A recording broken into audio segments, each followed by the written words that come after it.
È stata condannata a 2 anni, 8 mesi e 10 giorni di reclusione dal giudice per l'udienza preliminare di Udine una donna di 71 anni, Bruna Cimolino, per i reati di violenza privata, danneggiamento e stalking, pena scontata di 1/3 per il rito abbreviato con cui si è svolto il processo. I fatti si riferiscono al periodo tra luglio e novembre del 2024 e si sono svolti nel complesso delle Case Ater di Cervignano, dove sia la 71enne che la vittima dei reati contestati risiedevano. L'imputata, secondo quanto emerso dalle indagini partite dopo la denuncia, aveva lanciato dal secondo piano una pietra di mezzo chilo di peso, centrando l'auto della vicina di casa, con cui da tempo i rapporti erano burrascosi. Se avesse centrato la donna avrebbe potuto provocare esiti letali. Per questo inizialmente il reato contestato era stato di tentato omicidio, con il pubblico ministero che aveva chiesto la condanna a 3 anni e 6 mesi di reclusione. Successivamente il tentato omicidio è stato derubricato nella fattispecie meno grave di violenza privata, portando la condanna minore inflitta dal giudice per l'udienza preliminare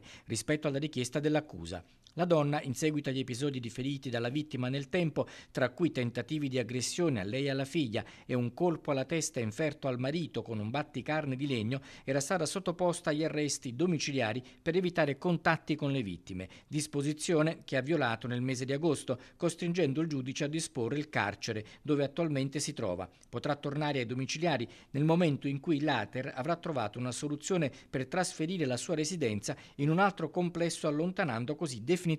la 71enne dalla famiglia che aveva fatto oggetto dei reati per cui è stata condannata.